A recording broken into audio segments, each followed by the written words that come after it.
Moin aus dem Wunderland. Wir sind heute wieder im Regenwald, genauer gesagt am Iguazu. Und heute geht es um den Hintergrund. Und zwar wollen wir dort nicht nur bemalen, sondern auch projizieren, um dynamisch Sonnenstand und Wetterereignisse zeigen zu können. Und falls ihr euch gedacht habt, das bleibt mit diesem Gitter jetzt einfach so, dann Nein.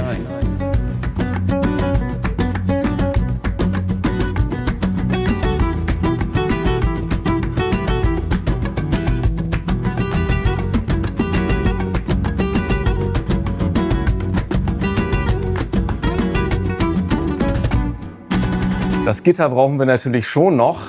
Es hilft uns dabei, die Projektion anzugleichen an die Gegebenheiten hier am Iguazu. Und zwar soll es sich so anfühlen für den Betrachter, wenn man ungefähr hier steht, wo ich jetzt stehe, dass ich Richtung Horizont quasi in die Unendlichkeit gucken kann. Und dafür verwenden wir einen kleinen optischen Trick. Das ist eine Form des Projection Mappings. Wir bringen eine Projektion auf eine an sich ja nicht gerade, sondern eckige Wand, aber wenn ich später davor stehe, kriege ich trotzdem den Eindruck, dass ich in die Tiefe blicken kann. Und dieses Gitter nutzen wir jetzt dafür, um die Neigung sozusagen hier dynamisch anpassen zu können und zu sehen, wann wirkt es denn eigentlich so, wie wir es gern hätten. Und das wird jetzt ganz viel Geschiebe und viel Klein-Klein, aber mit ein bisschen Mühe kriegen wir da hoffentlich ein schönes Ergebnis.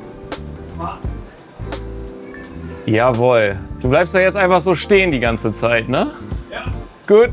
Ich versuche die Gitter in ihrer Größe quasi einmal zu alignen, dass die aneinander anschließen. Das klappt gerade noch nicht so toll, aber wird schon noch. Jetzt können wir schon mal ungefähr uns angucken, wie das mal aussieht, wenn da mehr drauf zu sehen ist als nur das schöne Gittermuster. Das sieht nach sehr wenig aus, aber das liegt auch daran, wie wir uns das hier zurechtschneiden. Und dann kann man sich schon leicht vorstellen, wie da mal so ein kleines Stück Regenwald zu sehen sein könnte. Nehmen wir die andere Seite mit dazu, schneid da auch was raus. Sie treffen sich noch in der Mitte nicht so ganz. Der hat ein bisschen noch einen Knick, der Wald, aber daran arbeiten wir jetzt.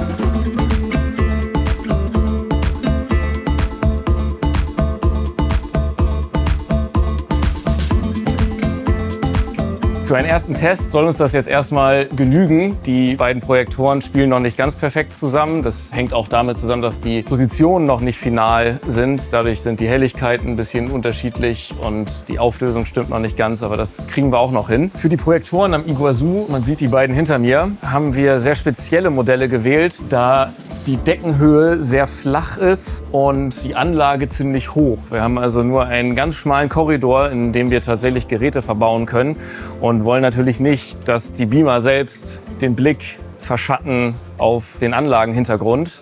Deswegen können diese Geräte ihre Optik, aus der dann das Licht rausstrahlt am Ende, nach unten schwenken. Am Ende wird also das eigentliche Gerät direkt an der Decke verbaut und die Optik lugt dann nur ein Stück hervor, sodass der Blick auf den Hintergrund nicht in irgendeiner Form beeinträchtigt wird. Wir sehen auch jetzt gerade, das Gerät zu meiner Rechten hier ist noch in einer nicht so guten Position. Das hängt damit zusammen, dass wir noch mitten im Bau sind und noch nicht final die Geräte an der Decke verschrauben können. Daher gestaltet sich die Projektion auch im Moment noch ein bisschen schwierig mit sehr unterschiedlichen Helligkeiten. Man sieht das sogar auch bei mir in der Software hier. An dieser Stelle erkennt man das Signal, das der Beamer an der hinteren Wand bekommt und der Beamer an der linken Wand bekommt dieses Signal und man sieht, der kriegt hauptsächlich schwarz, weil er einfach einen viel zu großen Winkel gerade hat für das kleine Stückchen Wand, was er da bespielen muss. Und das werden wir natürlich nicht so lassen können, aber bevor wir da nicht die Beamer an andere Stellen schrauben können, ist das leider gerade noch nicht anders zu lösen. Jetzt gucken wir uns noch mal an, wo eigentlich die Bilder für unseren Hintergrund am Iguazu herkommen. Und zwar haben wir dafür eine Game Engine gewählt, genauer gesagt Unreal Engine. Mit der können wir live unsere Hintergründe rendern. Ich kann das mal demonstrieren hier. Wir können zum Beispiel die Uhrzeit mal anpassen und dann sehen, wie es plötzlich hell wird. Wir nutzen diese Technik, weil wir ja verschiedenste Lichtstimmungen und verschiedenstes Wetter darstellen möchten. Und das alles von Hand zu animieren wäre natürlich ein ganz schöner Aufwand. Deswegen haben wir uns dieser Game Engine bedient. Und und können dann wirklich in einer komplett dreidimensionalen Umgebung uns für eine Kameraperspektive entscheiden. Haben uns hier so ein kleines Stück Regenwald prozedural generieren lassen und blicken so jetzt in die Ferne auf einen sich immer ändernden Hintergrund, der dann später zusammen mit dem Tag-Nacht-Rhythmus im Miniaturwunderland laufen wird.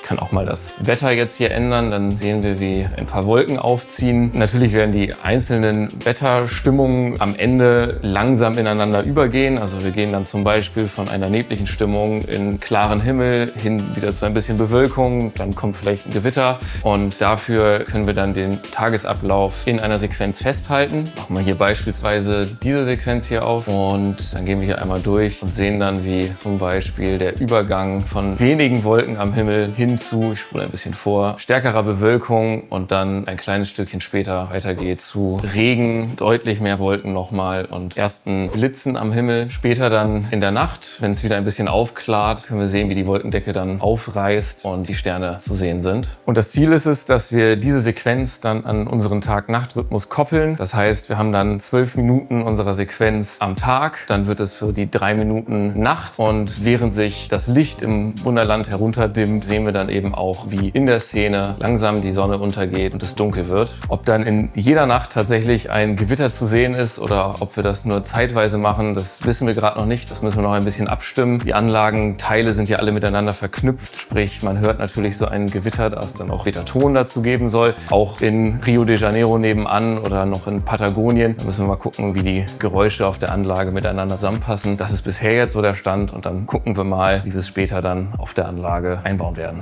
Ich hoffe, die Folge hat euch gefallen. Welche Wetterereignisse oder besonderen Effekte würdet ihr euch noch wünschen für den Iguazu? Schreibt es gerne in die Kommentare.